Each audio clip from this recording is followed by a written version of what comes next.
Namaste viewers, welcome to Jaipur Dialogue USA, Sunday morning, 10:30 a.m. from New York. Today we want to talk about decolonization of Indian mindset.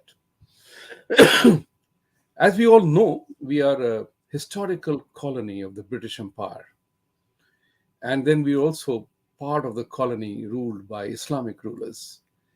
There are a lot of cultural influences, a lot of social, economic issues that somewhere along the line drives our mind as yet. It's not only visible in India, it's visible even in the US, where we live and we interact with challenges that has historical precedent. To talk about these issues, I have great pleasure in welcoming two very young people, because they are the ones who are going to carry the baton forward, as the saying goes. And, let's hear from them. Two very bright young people. One is Suraj Balakrishnan. He's a remarkable media guy. He and I get along for more reasons than one, in addition to the beard factor, but be that as it may. And Gia Manjari, she's a wonderful young lady. And I wanted to talk to both of you because you are the future of the country and building narrative.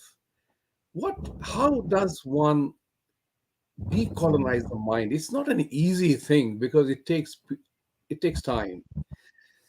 Suraj, tell us something about the decolonization with the death of the mighty Queen of England, Queen Elizabeth's death. As we mourn the death, there are very interesting reactions came from various parts of the world. Your thoughts on that? Good evening, Vibhuti, and good evening to all your viewers. So, for a start, I think it's ironic that we are actually having the show in English, which is effectively the colonial language. Although I would argue that in some respects, the Indian English that we have kind of inculcated after the British, have left is more or less now becoming an Indian language with a lot of nuances, a lot of, subtleties, which we have kind of ingrained amongst ourselves. So, the Indian English that we speak is, as opposed to an American English or a British English, is definitely, you can say, in some ways, our own language now, although it is, in effect, a colonial hangover as such again. But in terms of, the colonial, the mindset that unfortunately many of us still kind of have within our DNA, within the way we live our lives, that's kind of sad, but we have to also acknowledge that we are a very young country, right? We say we are 75 years now in terms of as an independent entity, in terms of a nation state, as opposed to a civilization state that Bharat is always going to be. So in that sense, we still have a lot of baggage from the Victorian era, which our colonizers have given us.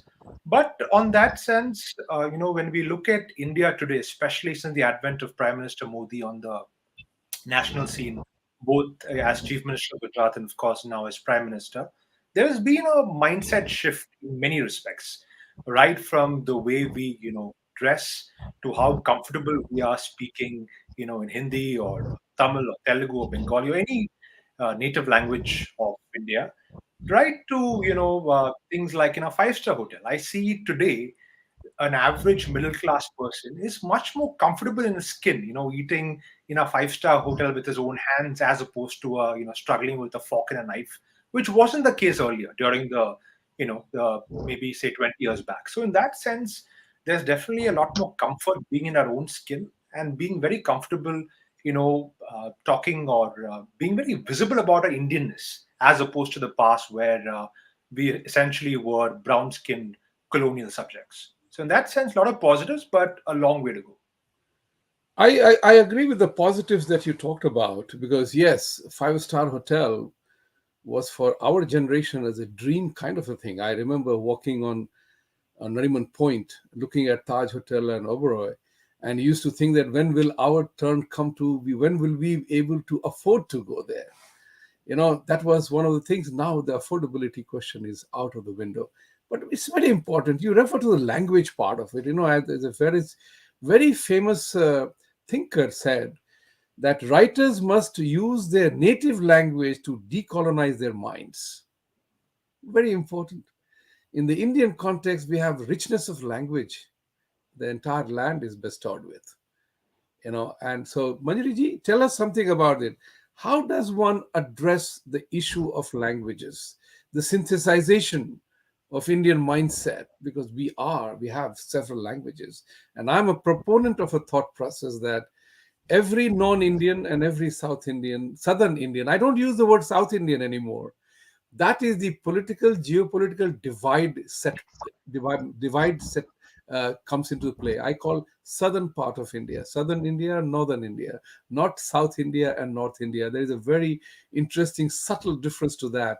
We are not North Korea, South Korea, North Sudan, South Korea, Sudan, North Vietnam, South Vietnam. It's a northern and southern. I've seen this happen here. That's why I'm being very particular about it. I suggest people that you must learn one language other than your own. Every Indian must make a determined effort to be able to speak or learn one language which is not his native language. I don't mean कि I'm a Maithili speaking, Hindi speaking guy and I'm okay. No, I must learn some other language, which in my case I did was Marathi. So because of my wife is a Marathi. So that's where the whole thing happens. Your thoughts on this, GIG? How does India synthesize the country with reference to the linguistic challenge that it faces? Yeah, so recently we just celebrated Hindi Day on 14th of September, and a survey came where we have found like 75% of Indians understand very well Hindi, and few less of them, like around 65%, they do speak also. Out of that, if I go, so around like 50% of Indians speak fluently Hindi, and rest of the they are bilingual or multilingual. So definitely I totally agree that we shall learn our own languages across. Like if somebody is Tamilian, they are understanding Hindi. If I'm Hindi speaking girl, I shall learn few other languages also, which is my native land's languages. And third part, that we have been always made feel like inferior about language. Like if somebody knows how to speak English, they are educated. That kind of phenomena actually has been, seeded in the brain of Indian people, which is not correct. So language is just a mode of communication. It has nothing to do with education. At the same time, I would say Sanskrit. You can see all the all the languages like Java or like these kind of languages in IT are based on the Sanskrit.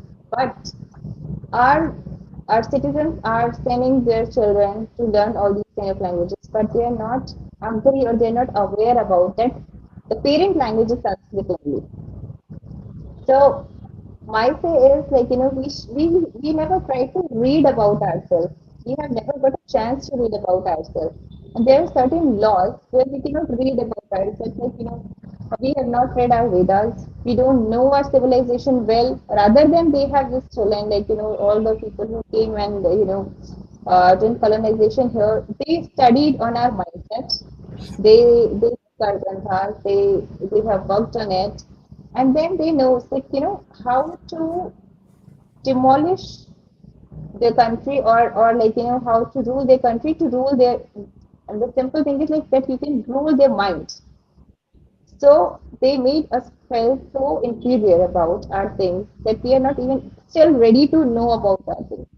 The first thing which I wish to say in the universities, in the colleges, everywhere, the young chap or the youth shall read about ourselves the correct history, the corrective history. India got free, if we say about in 1947, sorry, I would say equality is freedom. Still, we are facing hell lot of inequalities. We are having social inequality, we are having legal inequality. So these kind of inequalities shall be changed by the laws made by the colonial people, because they have made the laws as per as per ruling the country. They wanted to divide us in communities, in groups, in religion, in casteism, and that's how they have designed that system. But now we are free, but still we are following those laws, which is not acceptable. And that shall change. The change shall come, and it will come only when the law will be changing. We should get the equal opportunity.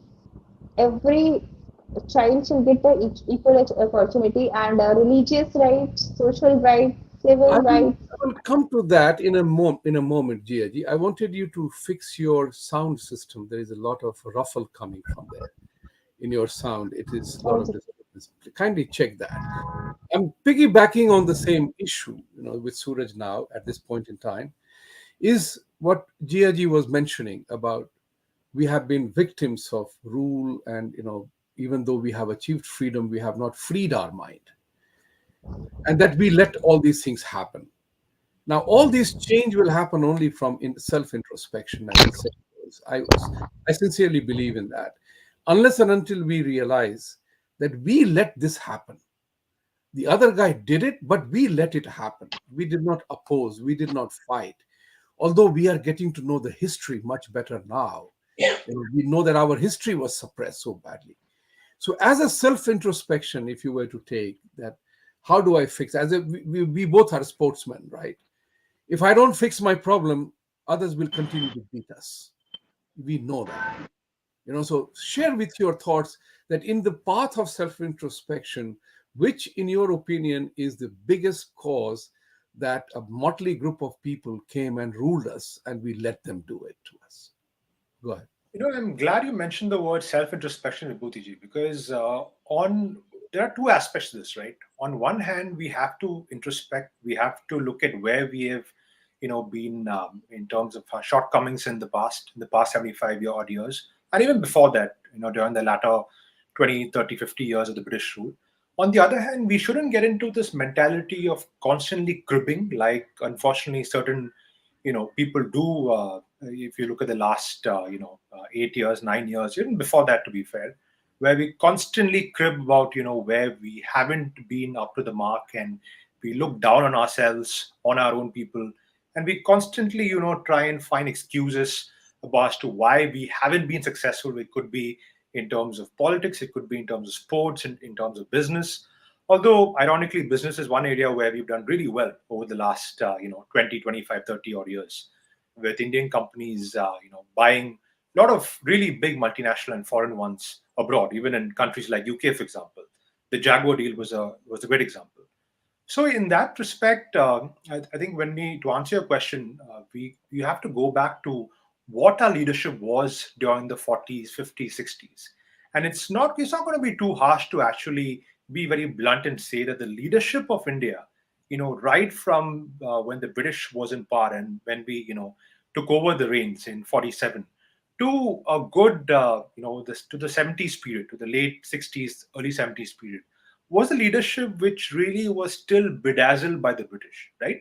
The leadership was bedazzled by the colonial legacy, which ironically, until this day, just imagine, 75 years, it took 75 years literally for the Indian Navy SEAL to be as to be enshrined under the aegis of Shivaji Maharaj. Till now, it was St. George's which had the Navy SEAL, in proudly flying over Visakhapatnam, over Cochin, over Mumbai, over all our Navy bases. It took on 2nd of September 2022, 75 years after independence, for Modi ji and for the Navy, to change it when we launched INS Vikrant, our first ever indigenous naval aircraft carrier, to kind of change the flag and make it Shivaji Maharaj, which is, of course, a great embodiment of our civilizational state, Right. of our legacy. And let's not forget, Shivaji Maharaj in the 1700s built one of the most feared and the largest navy in the world. So, in that sense, to come back again, that we are moving in the right direction now, where we are recognizing our own heroes, our own cultural heroes, our own heroes, which we, all of us, an ordinary citizen, can look up to, as opposed to the Nehru Gandhi period, unfortunately, where we always had a fascination for everything white and English and Western. And as we saw, I mean, the fables are all over the place, where Nehru would, very happily, greet Westerners coming to India and show them a snake charmer, right? And Right. now you have software engineers, you have, our own indigenous, military, our own naval aircraft carriers, our, businesses doing really well. We have the second richest, man in the world now is an Indian. So in that sense, we are definitely progressing and we are over that baggage. But at the same time, it's not any easy, way out. It's going to be still a long road, even if this government continues till 2029, and then somebody else comes and takes over Narendra Modi ji's chair. It's still going to be a long road because this slavery, that inbuilt slavery in our people, whether it's in the polity, in business, and sports, it's not going to go away that easily. And that's where we need a few more generations of this new thinking to finally get rid of this colonial baggage. You have brought in a very important point that it will take long time to uproot this. At the same time, we work in the domain of transformation. We do turnaround strategy work, a lot of them. And that's where we realize that there comes a moment in time that you have to indulge and implement transformative practices in the workplace if you want to bring about change. And then there is the incremental changes. In my humble opinion, and Jiaji, I would like your opinion on this, that India doesn't need incremental changes, because what we need now is a transformative practices, the things that will really transform from place A to place B. I'm tired of these incremental shifts that the Congress regime used to have in India. Thoda kar do, they had a thing called common minimum program. That was actually the worst thing that India had to encounter. It was literally translated in Hindi. It meant to काम नाम के वास्ते काम दिखा दो. That was literally like that. Road नहीं बनाएंगे, पगडंडी बना दो, बोल दिया रोड सड़क तो है.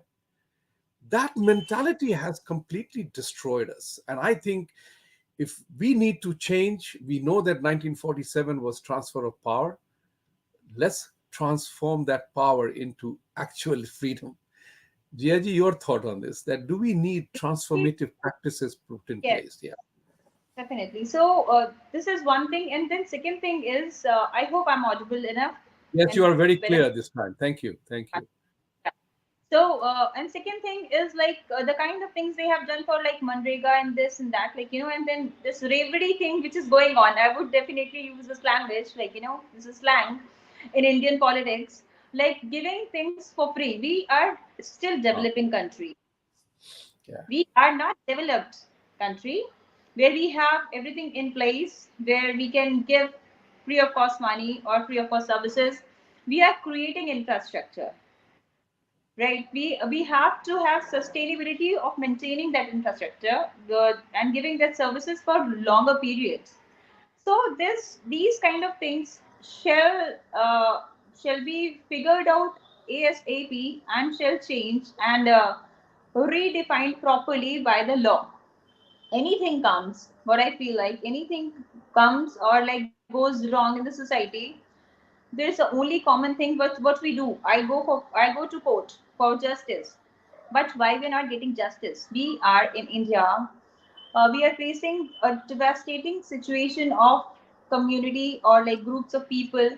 They have been mentally divided, and like there's so much of social inequality and social exclusion. If I talk about social exclusion, you can see, like, that we being a Hindu are not allowed to manage our temples completely, and the funds are going to the governments.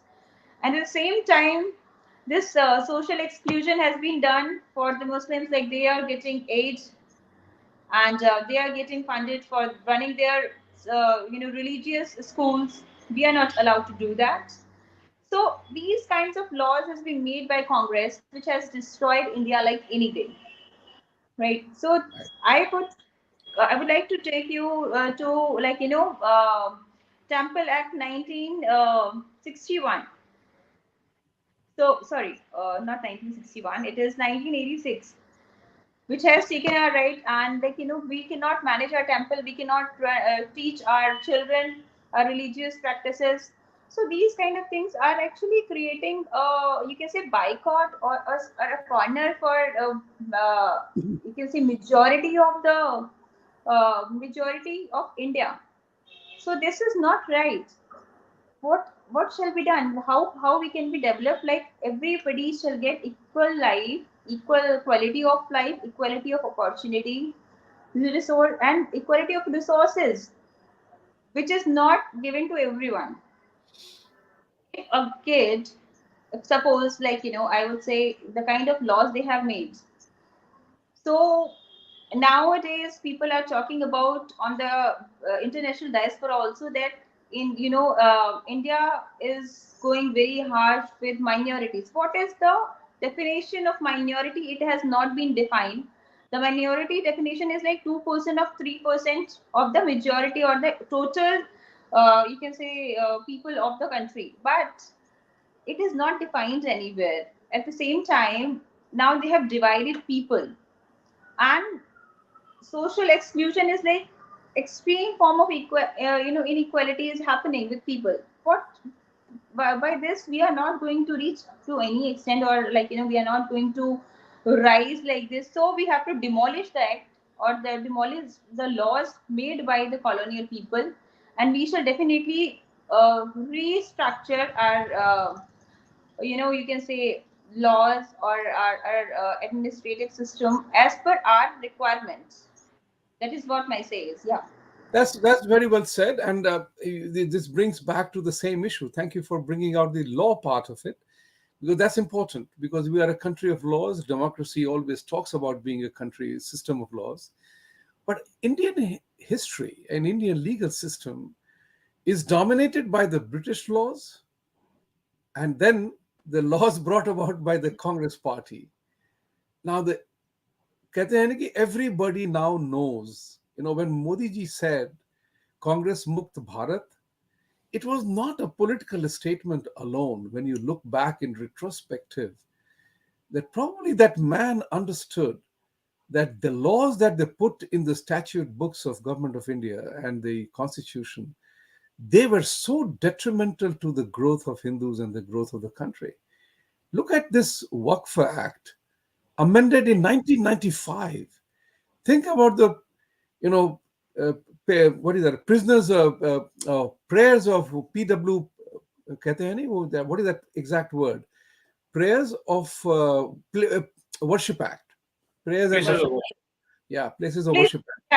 1991 Places of Worship Act. Places Yeah. of Worship Act. Sorry. So what I'm trying to say is that when you see this is happening right down 1991, I came here. So we were all grown-up people, had no clue what was going on. Today Yeah. we get to know what they did. This is virtually making Hindus are prisoners of war in our own country.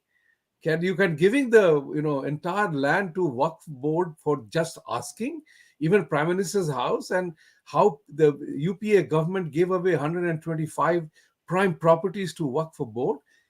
So Congress Mukt Bharat is essential, and that's a big thing to Not and that the and I wanted to say this, that when Prime Minister talked about this, he celebrated his birthday yesterday. So let's greet him on this occasion, for him yes, to have Jio Hajaro Sal and keep fixing the country as much as you can. So with these words, I want your opinion, Suraj, that this viciousness of the Congress rule, that they protected all the British era rules, they didn't bring about change, and what they brought about was total detriment to the interest of Hindus around the country.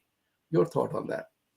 Just talking about the legal aspect, since you mentioned about these colonial laws that India has de facto inherited from the British, the Victorian era laws, and some of them are horrific. It's not just in terms of religion, but even if you look at morality, about shame, about archaic laws like Section 377, which was finally removed by the Supreme Court, demolished by the Supreme Court. But if you look at, involving one media personality that we all know, Arnab Goswami, right now the law in which, the colonial law in which he was arrested by the MVA government when it was there, just a couple of years back during the height of COVID, was actually a law which was framed in 1887. So the Mumbai police at the time, along with their political masters in the Maharashtra government of the time, framed and arrested Arnab based on an 1887 law. You can imagine like the kind of the legacy that the British have left, and of course our great political masters have carried forward, taken bits and pieces of this legacy to frame their political opponents and anyone whom they don't like. And it's just bizarre when you think of the kind of mindset and the kind of laws which were in place, and which ironically was even imbibed by the modern day Indian state, nation state, in 47 under the the minds of the Congress party, and which is even today being implemented. But now in terms of the some of the bizarre things that are going on right now. You mentioned Places of Worship Act 91, which was ironically in the time of Narasimha Rao as prime minister, Yes. prime minister that all of us very often praise. He has a very good congressman, which he was to a great extent. But now, what this Places of Worship Act did in 91 was effectively say that de facto every religious institution, the character of that institution cannot be changed, right? So if you have let's say beyond Babri, Mathura, and Kashi, and other Mathura and other the three disputed structures, any other mosque, even if there is when we look at Kashi, for example, we know that it is de facto a mosque which is built on top of a temple. Similarly, there are other glaring examples along the length and breadth of India. If we, even if it is very very clear both from a visual perspective and of course from an archaeological perspective and a legal perspective, what this Places of Worship Act did was effectively say that you cannot change the character of that mosque or that or temple or any place of worship because of this particular law, right? You can't change it.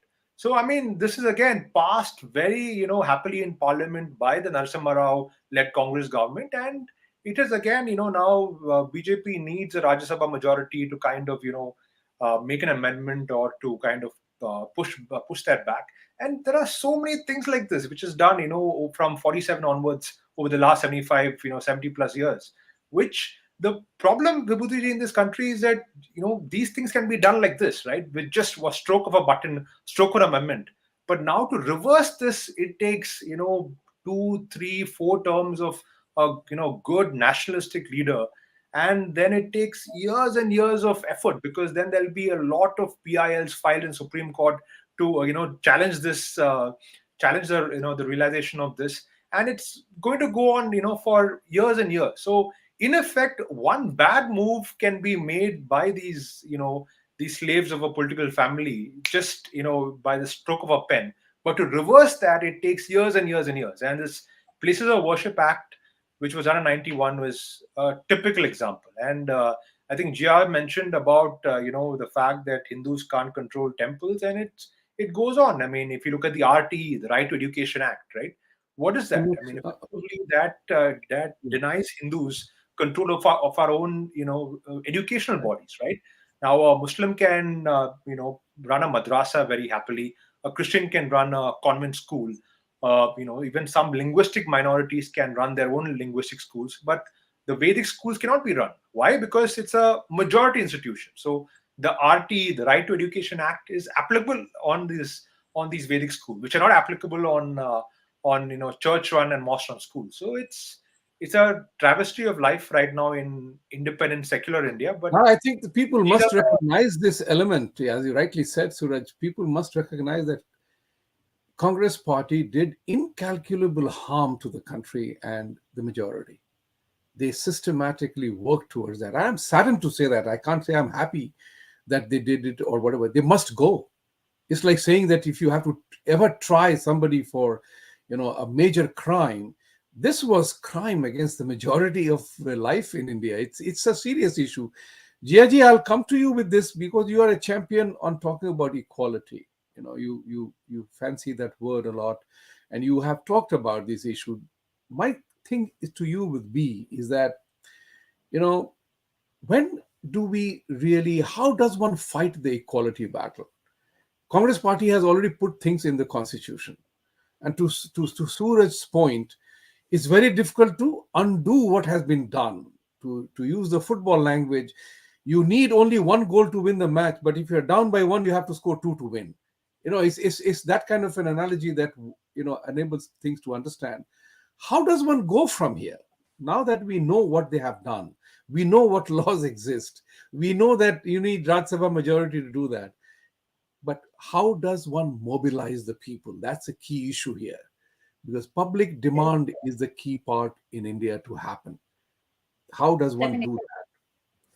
The best thing which has happened in past years is like at least we are reading, we are knowing, we are trying to know what is happening with us, and we are speaking about it. So there's a very first thing of revolution which is happening now. What we want is like I would like to draw your attention about like recent issue which has happened in New Jersey in a rally. Do you remember that? Yes. And people has made hue and cry about that, that it is a symbol of hatred, it is a symbol of demolition of humanity. No, it is not. It is a symbol of demolition of unauthorized structures, right? So the kind of lobby which is working against us, they are making it hard, but definitely we are fighting and we will make it happen for sure. So the judicial restructure is supposed to be done, and this work has become actually the biggest challenge to us, because in this 1995 work board act, there is not a single person in India of majority can join work board. Second thing, that if work is coming my home today and putting their board, I have to go to work tribunal. I cannot go even normal court. I cannot go to district court. I cannot go to civil court. I have to go to work tribunal. Just think about, just try to understand how, like if the person who is actually trying to acquire my property, I'm going to their head office to get the justice. So these kind of laws has to be demolished, and otherwise the similar kind of laws shall be made for, like some Hindu law board shall be there for the temples and rest of the things, like civil right of property rights. So I always talk about equality. I the way it is happening, and WAC is become the third body in India which is having largest lands in the country after railways and defense.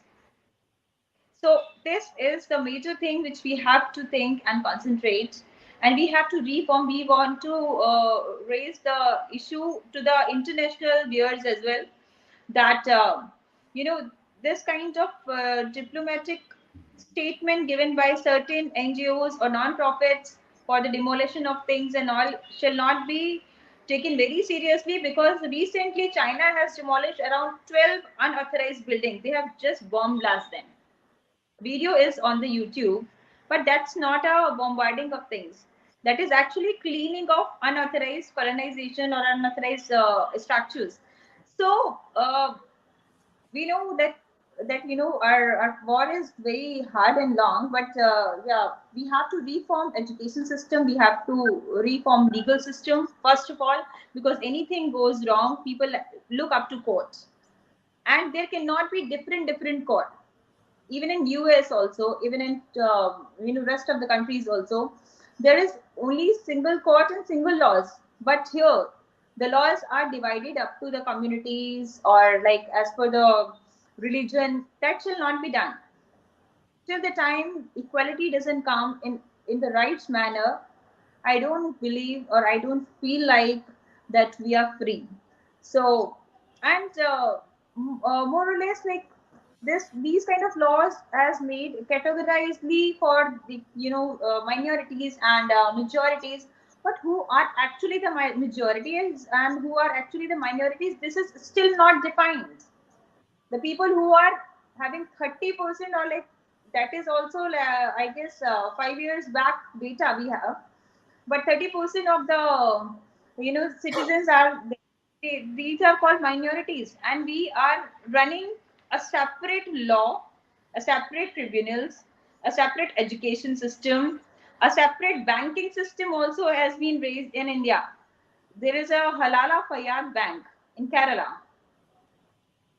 So I would like to raise this. The banking system is also different. They are running parallel economy, parallel civil courts. So what is this? This is what got done by Congress to us. They have created such a division in the country itself, and even at the time of taking power back from Britishers, they have not given us freedom. We are still not free, and we are still not having equal rights in our own country. Yeah. The point very well taken. Actually, this brings me to another point, Suraj. To decolonize our mind, we notice one thing. Living abroad, we notice that there are Islamic countries, there are Christian countries.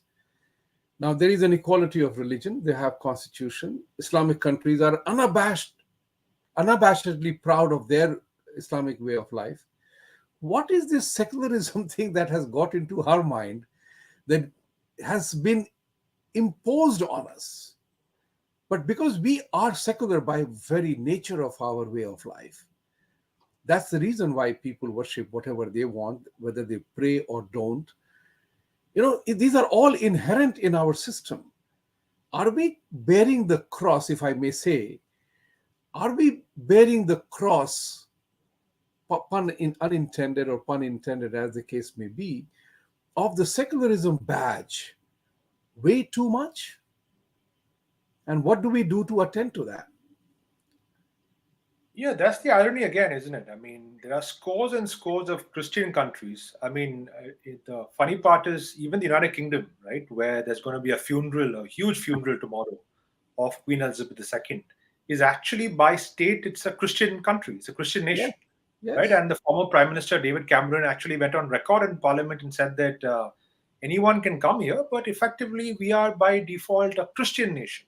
right, So in that sense, for all the talk of even UK or US being a secular country, there are a lot of Catholic or Christian structures there which are very visible on the eye. In terms of in the United States, you can correct me if I'm wrong, but when you give charity, for any particular purpose, a lot of the money actually goes to the church. Some amount of money actually goes to church in terms of any charity activity. So in that sense, that footprint of Christianity is very much there. And I don't need to say much about the Islamic countries, whether it's in the Middle East or whether it's in other parts of the world, that it's very, very evident whether you walk in the streets or whether you carry out your day-to-day life, you have employment with any particular person there or company there. It's very, very evident. Even a country as modern as UAE, there are a lot of sort of terms and conditions that you have to follow if you want to live and work in UAE, for example, which is again a very liberal country as per the Islamic world, compared to Saudi Arabia and the others. Now, in terms of Hindus and India, it's a very, very sad state of affairs that after 47, when we became a nation state, as opposed to a civilizational state, when the British left, all the other religions, whether it's Christianity, Islam, even Zoroastrians and Parsis and others, they could all have their own, set of laws, their own set of, customs and beliefs. But the Hindus always were made to follow secularism by the great powers that are Nehru and Gandhi, and of course their progeny that came after them. And it's only until now, after the onset of the Narendra Modi reign in India, that now people have begun to seriously question and seriously, question the entire structures in which Hindu society have been forced to follow when the others can do whatever they want. Even today, I mean, bearing very few temples which have the independent trusts, the temples, any Hindu devotee that gives money to the temple, that money which is given to the temple can be used for secular purposes. It can be used for building roads. It can be used for developmental activities. It can be used for activities for Muslims and Christians.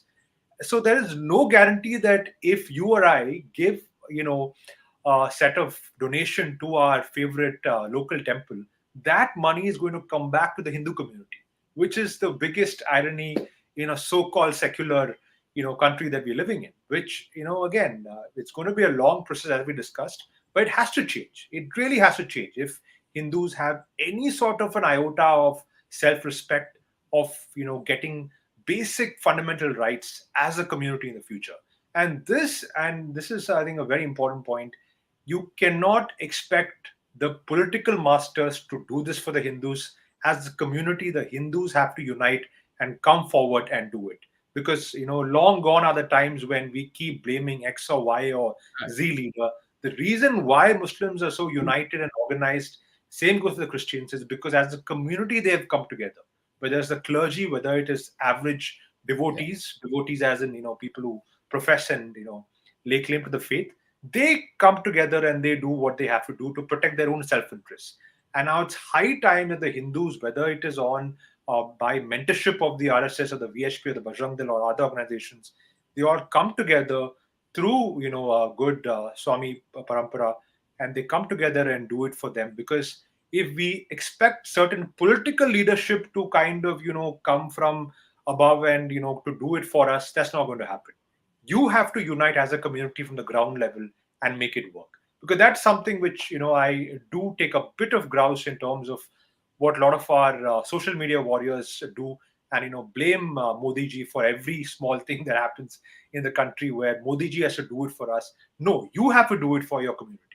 You cannot expect the political leadership to come down and do it. So I, I, that's I totally I that's my totally agree with that. I'm totally agree with that, Suraj, what you said, because I believe that knowing what we know now, if Congress Party has done what it has done to us as a community, as a country, if anybody is supporting Congress Party, he must have some traitorous mind or a perverted mind to continue to support them.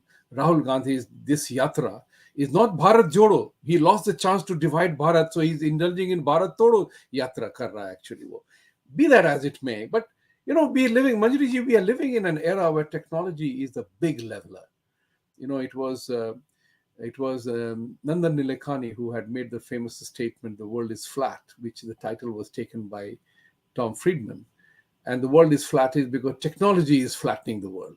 We have the same instruments that we use for our communication. Think about it. Today we have a voice. India and the United States, we are talking live. That has given the Hindus a completely new voice. But are we taking advantage of that? Is the key question.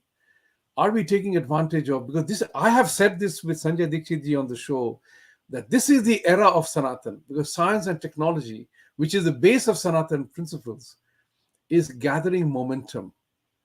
That's where I think that we need to do a transformative effort to reach the world, to reach out to the world in every sense of the term.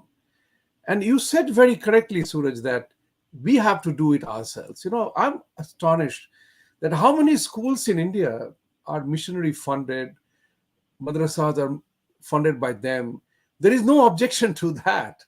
They can teach whatever they want to do, but we can't. How does one establish that equality, Jiaji? How does one change that mindset and establish that equality of education in real sense? So first of all, when we talk about secular, so we have to understand the definition of the secular. Secular is actually laws and norms not based on religion or community. But in India, we can see Britishers and then Britons have made that kind of laws where it is purely, based on the religion or the community. Now we come on the Zakat Foundation. You look at the WAC, then you come at the Zakat Foundation. Somebody who started Zakat Foundation, it is purely a religious fund, and it's a huge fund which has been used at times against country also. You will find few madrasas are having ammunitions. They are training children against India activities. Then halal economy. Halal economy is not legal at all in India, but still they're running it. I don't know how they have designed the system that still nobody is coming up and talking about it. So, for changing all this, definitely a public revolution is required. We need few public figures, we need few leaders who shall come up front and fight for this. A massive movement is required because, of course, government cannot do everything. we have, if we have elected few leaders, or we have voted for few leaders with the hope of that, they will support us in our movements, they will support us in our thought process, they will support in the change, or like, they will support changing all these things which we have jotted down till now, and we expect them to change and to support. But for fighting for that change, we have to come on the roads, we have to talk about it. As you are doing, you are creating a huge awareness. I really congratulate for you, to you for your cause. Thank you. But yeah, but at the same time, normal people, we as a citizen of India have to come and talk loud about it. We have to come on road.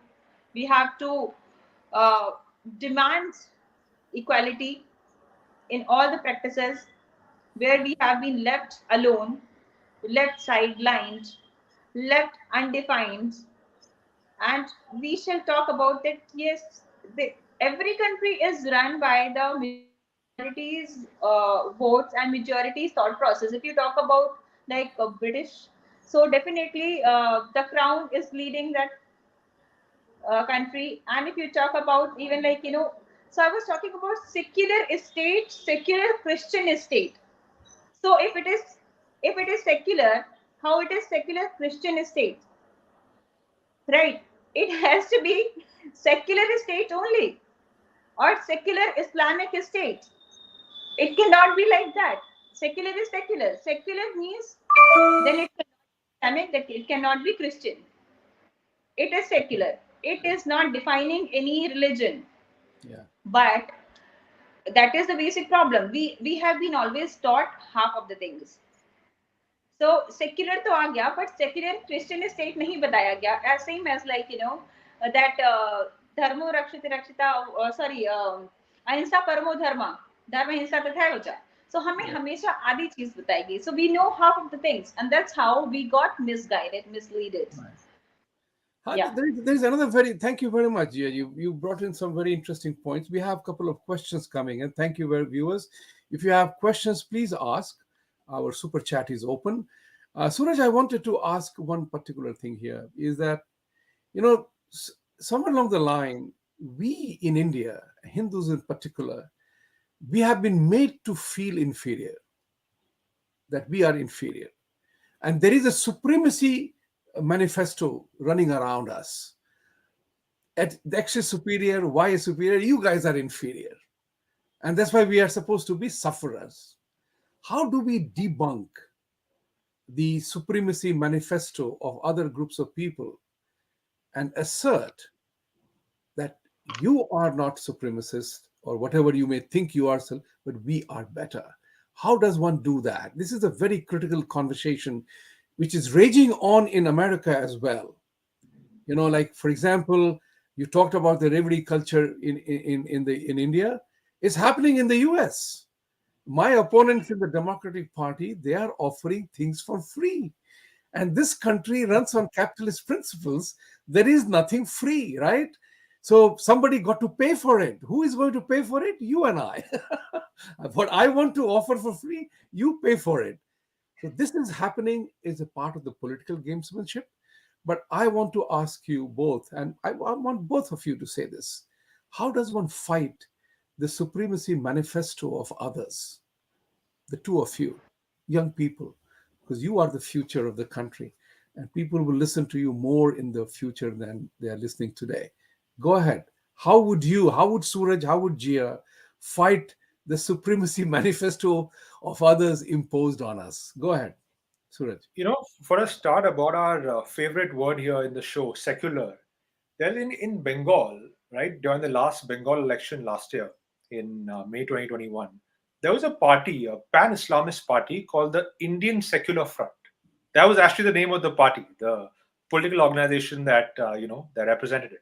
They were an absolutely ultra radical, Islamist party in the same lines of Owaisi and Badruddin Ajmal and, what have you not. Right. And they were, claiming for Islamic rights, and they wanted, the betterment of the rights of Muslims in Bengal and whatnot. But the name was Indian Secular Front. So that goes to show how bastardized this word secular is in not just our regular intellectual discourse, but also at a political level at the ground, where people look at secular as a very cool or nice word to kind of cover up all the jihadi or the other radical activities that go on the ground in terms of de facto or political activity of getting votes. But coming to the other question that you raised about self-respect, about supremacy, and not allowing the Abrahamics, whether it is the Christians or the Muslims, to have their sway. That's a very difficult question, especially for the younger lot. And when I say younger lot, I really mean for the 10 to 25 age group, right? Especially for the ones who are just getting into university and just graduating from university and maybe finding a job for the first time in their lives, because they are surrounded by a feeling, especially as you go higher in the income strata of India, right? As you go higher in the food chain from middle class to upper middle class to elite, where any outward symbol of Hindu pride is always shown as something that you have to associate your with. You can't associate yourself with a tika on your forehead, or a bindi, or something, a kalava in your Right. sacred thread in your hand, on your wrist, because that is something which is down I do market. it here in the US. I have There it you here in go. the US. You've displayed it very proudly there, but it's something which is down market. It's something which is something not cool, right? Your friends will be like, hey, why are you wearing it? At the same time, a cross hanging over your neck is perfectly fine, because it's something cool. It's approved by popular culture and whatnot. And the more and more you have this in India, I think for our younger students, and of course for the ones getting into or going to a job for the first time, it's really important to differentiate between respect, self respect, and tolerance. Right? For far too long, Hindus have been okay with being tolerated. Right? You go to somebody's house for dinner, you're not going to be happy if the host tells you, hey, it's okay, Suraj, we don't really like you, but we are tolerating you. So you can Yes. have dinner with us. You're okay with it.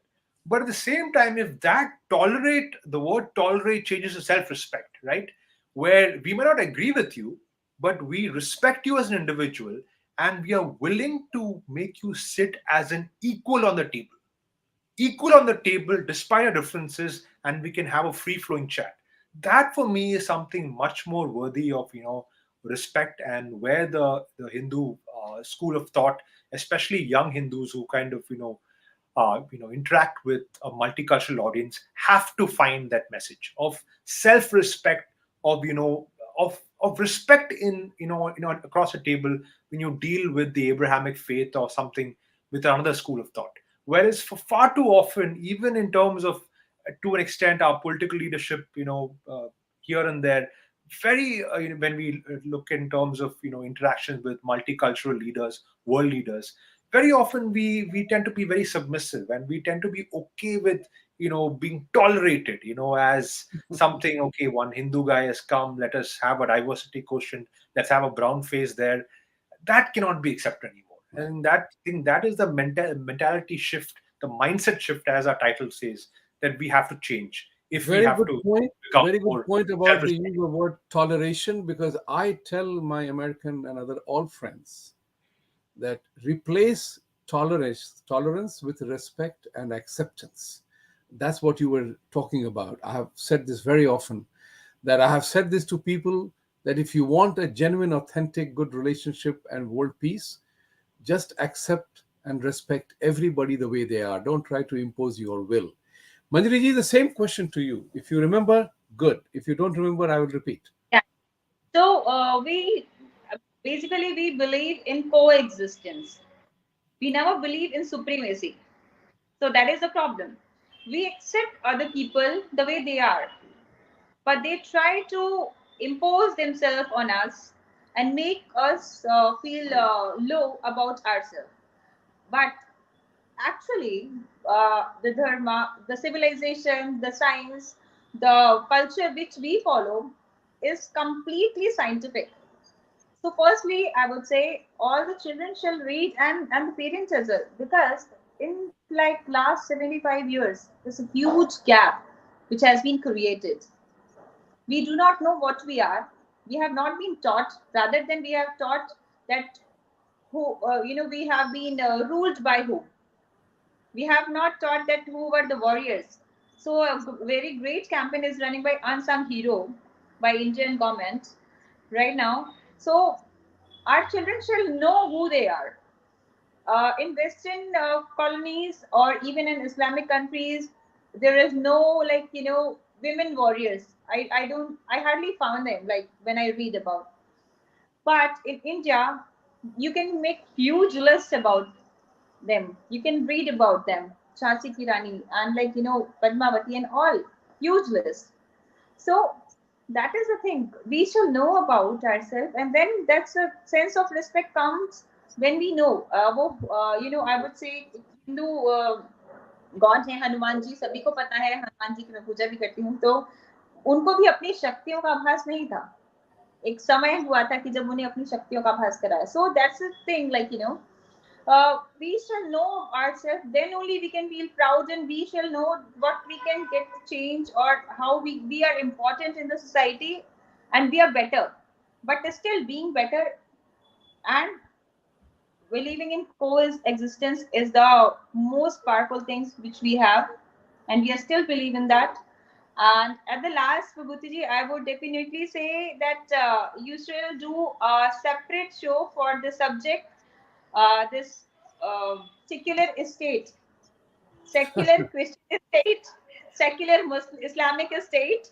So why it cannot be a secular Hindu state? What is the problem in that? Why the complete globe is making hue and cry? We are also secular. We will be secular Hindu state, and we are only two. So that shall be done. So Okay. at least, yeah. Thank you very much. We are coming to the end of the time. We have two questions from two gentlemen here. Let's ask those questions. Abhijit Sudhakar is asking, thank you, Abhijit, how to differentiate between colonial mindset and using Western ideas to make ourselves better. For example, I like the flexible nature of US MS programs. You want to comment on that, Suraj? Yeah, that's actually a good example that Abhijit has done to, given to answer his own question. Because not just in terms of the educational systems, whether it's 10 plus 2 plus 3 or 10 plus, the different programs, 10 plus 4, is that I think IT is one field where we've really done well, both in terms of Indians in India and Indians abroad. Where we have kind of used up, looked at the West and, inculcated the good aspects in IT and made ourselves a very export oriented service economy in terms of the last, 30, 40 years, and got a lot of revenue to India. And even the Indians who've, gone to the States and made a name for themselves, and of course, got citizenship as well there. They've also done really well in terms of, making a name for themselves, earning a lot of money, and of course, sending it back home, which have helped both the economies really well.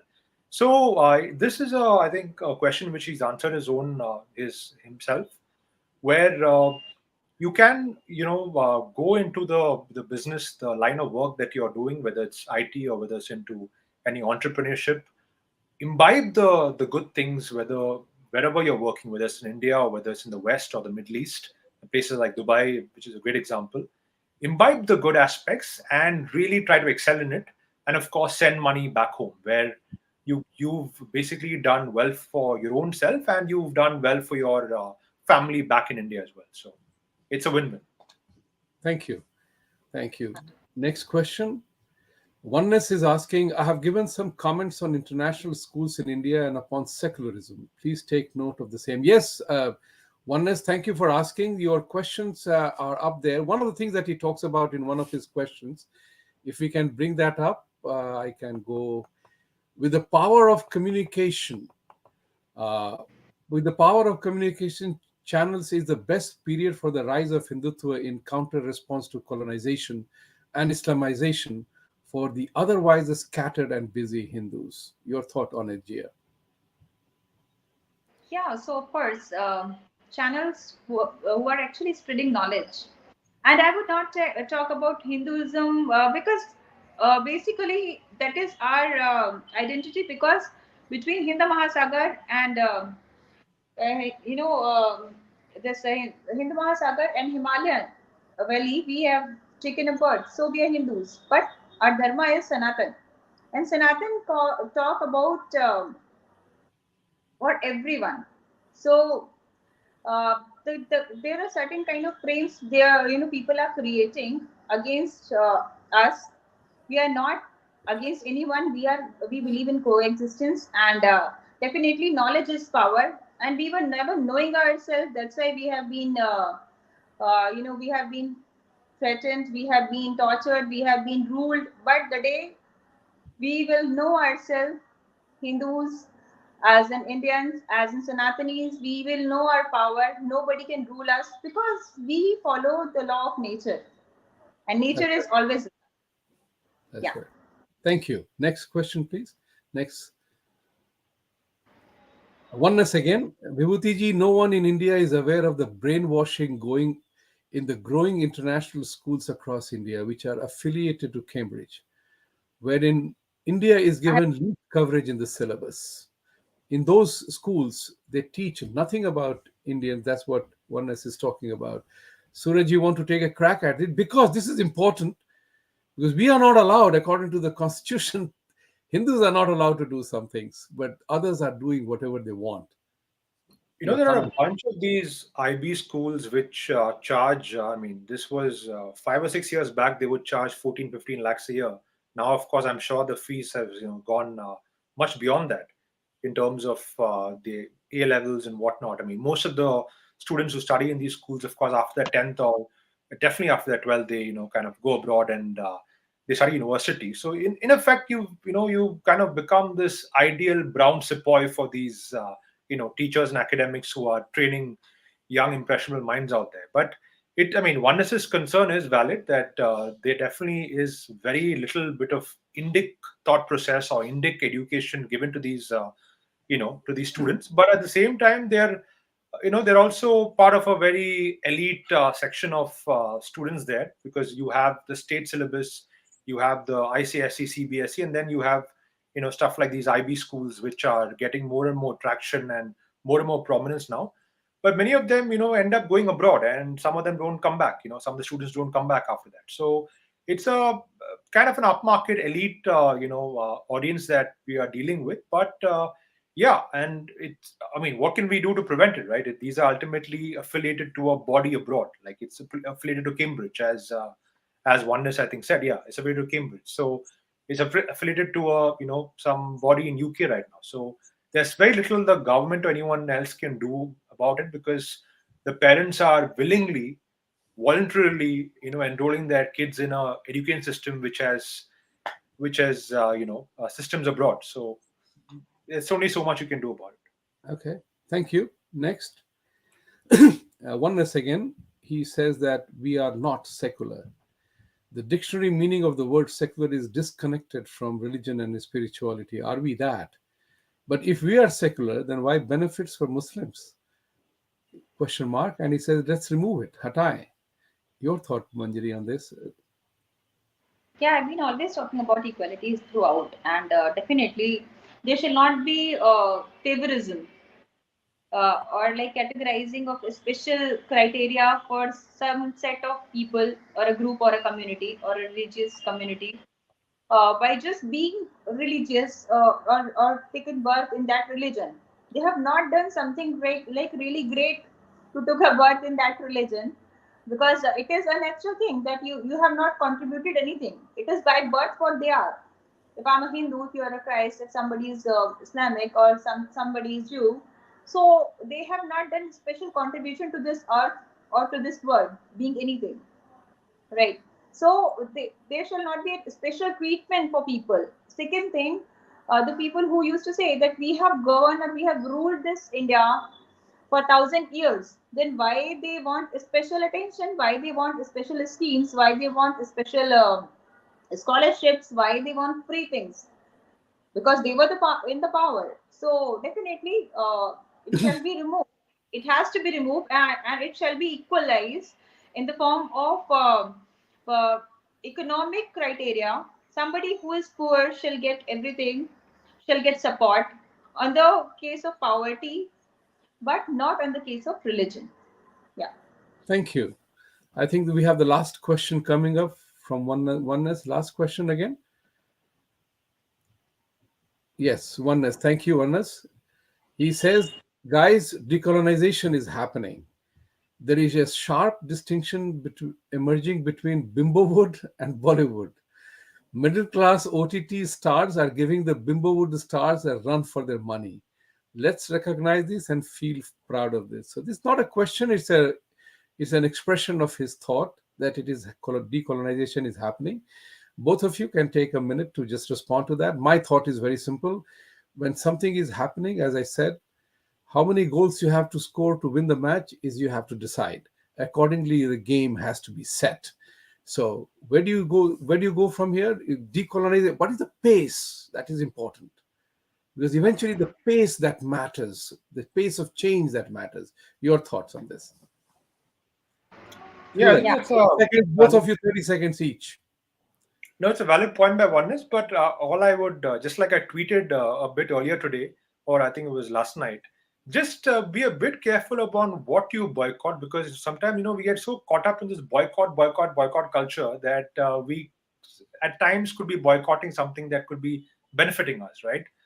So while this whole boycott Bollywood thing has, in some respect, achieved already what we wanted to achieve, let's also not forget that this latest fad of South movies being very dharmic. There are just a very few movies, guys. I mean, some Telugu guys, some Kannadiga ones like KGF might be a bit dharmic, but you don't want to see what trash is being produced by Malayalam and Tamil cinema. It is horrific, absolutely horrific. So I would much rather take the Bollywood over that type of drivel. So just be a bit careful about what you want to promote at the cost of this boycott culture as well, because we don't want to get into a dangerous area where we are actually boycotting against our own interests. That's just about it. That's very true. It's like playing the game of chess. You don't end up checkmating yourself, You don't Yeah. play against it. Majiaji, your thoughts on this particular thing, what Bimbowood that he talks about, the movie industry. 30 seconds. we We are ending now. we Yeah. wanted to give lesson to few people who were actually symbolizing things and categorizing things and giving wrong messages and mocking our gods and culture, and they have got the right lesson, I guess. But I'm totally agree with Suraj that we shall not do this boycott thing for everything, because few people who are working for the industry in the industry are majorly are like Hindus as well. The cameramans, the rest of the people in the production and all, they are maximum of Hindus. The stars are maybe majorly Islamic, but still. So these things shall not happen. We shall be wise enough, and we shall keep on raising the issue and discussing about and working about the solution, like social, legal, and civil reforms. That's it. Thank you very Thank much. you. Thank you very much. When one Mr. Raj Patel is asking a question on caste issue, yesterday we had a very, very powerful presentation by Hindu American Foundation in Long Island here, and we raised a lot of funds for them. And the caste issue has become very serious in America. And Abhijit, somebody we know, at one time he had chastised the Silicon Valley Indians that you are supporting a political storyline in which your children will be going to no longer have access to top class universities in America. Today morning, another friend of ours has said the same thing, that Indian parents are forced to send their children to universities outside the state because they can't get admissions on criterion other than merit, because there are other criterions being introduced in this country. So Raji, I would urge you to visit a couple of shows that we have done on Jaipur Dialogue on the caste issue, and we will talk about it some other time. Jia and Suraj, thank you very much for joining. And viewers, please like, subscribe, and support our channel. And we will take leave of you. Have a wonderful evening. And as I always say, Satyamev Jayate. Satyamev Jayate. Jai Thank Hind, Vande Mataram. Thank you. Thank you. Thank you so much. Thank you. Thank you.